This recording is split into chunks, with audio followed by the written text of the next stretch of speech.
Hi guys, welcome to my channel.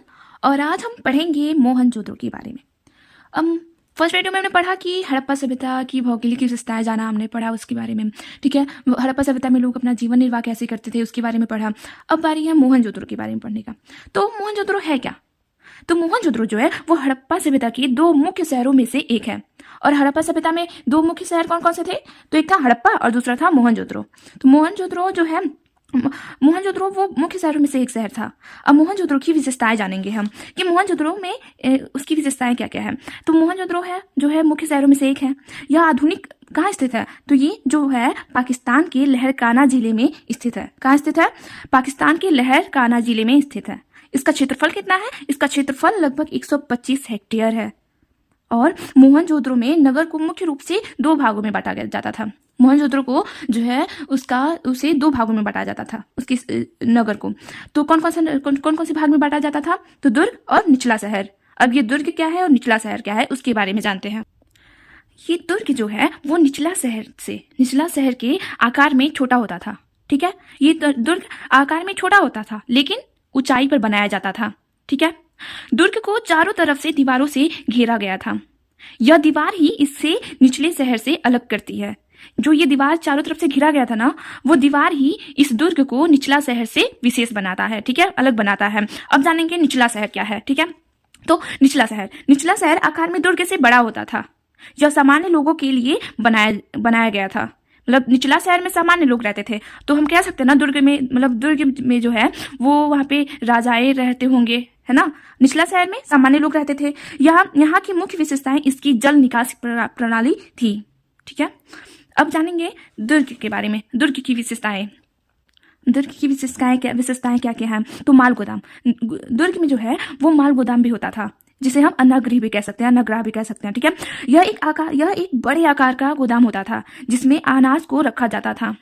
मतलब बहुत ही बड़े आकार का गोदाम होता था और वहां पे खाने पीने का कुछ भोजन और अनाज रखा जाता था। अब दुर्ग में जो है वो वहां पे एक विशाल स्नानागार भी पाया गया है, उसका अवशेष मिला है। ठीक है, तो दुर्ग पर बहुत बड़े स्नानागार के अवशेष मिले हैं। इसका आकार 12 मीटर लंबा, 7 मीटर चौड़ा और लगभग 2.4 मीटर गहरा था। कितना था? 12 मीटर लंबा, चौड़ा कितना? 7 मीटर और गहरा कितना? 2.4 मीटर गहरा था। ठीक है, इसके चारों ओर बरामदे होते थे। स्नानागार के भरने के लिए कुओं का प्रबंध किया जाता था। मतलब स्नानागार में पानी का प्रबंध कहाँ से किया जाता था? तो कुओं के द्वारा। ठीक है, ऐसा माना जाता था कि इसका प्रयोग धार्मिक अनुष्ठानों के लिए या विशेष अवसरों पर नहाने के लिए किया जाता होगा। ठीक है, जलाशय में तल तक जाने के लिए उत्तरी और दक्षिण ओर से सीढ़ियां बनाई गई थी। कहाँ से? उत्तरी और दक्षिण ओर से सीढ़ियां बनाई गई थी। ठीक है, इन सभी जलाशयों को मुख्य नालियों से जोड़ा जाता था। अब जो स्नानागार के जो पानी है, जो जल है, उसे निकालने के लिए क्या किया जाता था? उसे मुख्य नालियों से जोड़ा जाता था। ओके, अब नेक्स्ट पॉइंट है हमारा निचला शहर। अब निचला शहर की विशेषताएं जानेंगे। वहां पे निचला शहर में क्या क्या होते थे। ठीक है, तो पहले हम जानेंगे सड़क के बारे में। निचला शहर के सड़क कैसे होते थे?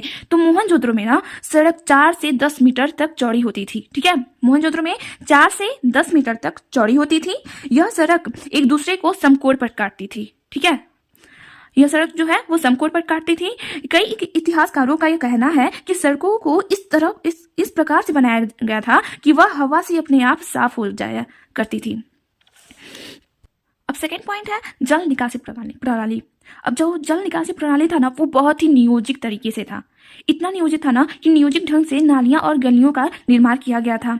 नालियों को ईंटों से ढका जाता था कि कूड़ा और करकट से बचा जा सके।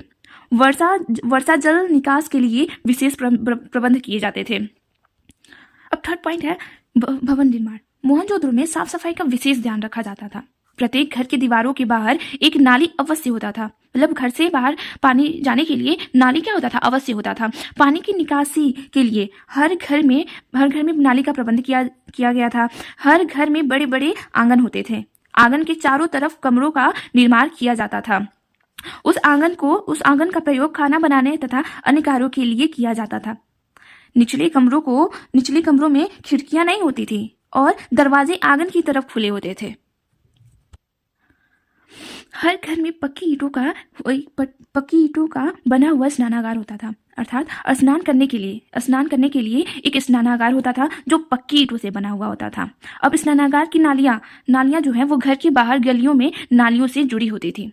अब जो स्नानागार की नालियां हैं वो घर से बाहर गलियों में जो नालियां थी उससे जुड़ी हुई होती थी ताकि आराम से नाली का पानी चला जाए। और कई घरों में सीढ़ियां भी मिली हैं, मतलब कई घरों से सीढ़ियां की भी साक्ष्य मिला है, जिससे यह अनुमान लगाया जा सकता है, यह स्पष्ट है कि वहां मकान 2 मंजिले भी होते होंगे, अर्थात होते थे। ठीक है। घर में रहने वाले लोगों के लिए उनकी आवश्यक जल की प्राप्ति के लिए कुओं का निर्माण किया जाता था। अब अकेले मोहनजोदड़ो में ही जो है वो 700 कुओं की प्राप्ति हुई है। अकेले मोहनजोदड़ो से ही 700 कुओं का प्राप्त हुआ है। ठीक है। अब निचले शहर की अन्य विशेषताएं जानते हैं कि यात्रियों के लिए सराय अर्थात धर्मशाला का भी निर्माण किया गया था। बर्तन पकाने के लिए भट्टी को शहरों से बाहर बनाया जाता था ताकि शहर में प्रदूषण ना हो, यानी कि बर्तन पकाने के लिए जो है वो भट्टी का निर्माण शहर से बाहर किया जाता था ताकि शहर में क्या हो, प्रदूषण ना हो। गलियों का निर्माण इस तरीके से किया जाता था ताकि सूर्य की रोशनी कोने कोने तक पहुंच सके। रात को सुरक्षा के लिए पहरेदार तैनात किए जाते थे। कूड़ों को नगरों से बाहर गड्ढे में दबाया जाता था। वहां पे मोहनजोदड़ो में जो है वहां पे साफ सफाई का विशेष ध्यान रखा जाता था। तो ये था मोहनजोदड़ो का विशेषताएं। ठीक है। अब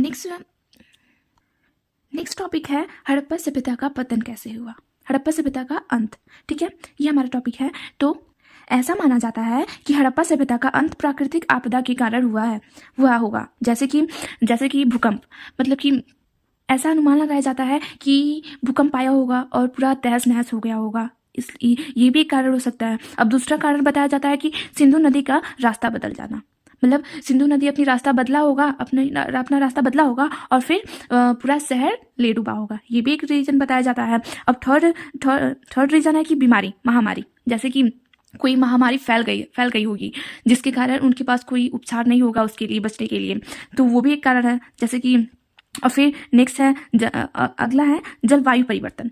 मतलब ये भी एक कारण माना जाता है कि उनका जलवायु परिवर्तन हुआ होगा जिसे वो सहन ना कर पाए हों, ये भी, और उनका पतन हो गया हो, ये भी एक कारण बताया जाता है। वनों की कटाई, ये भी एक कारण है। आर्यों का आक्रमण, ये कारण है। ये भी हो सकता है कारण कि आर्यों ने आक्रमण किया होगा हड़प्पा सभ्यता पर और फिर आर्य अपना शासन शुरू कर दिए होंगे, ये भी एक कारण बताया जाता है।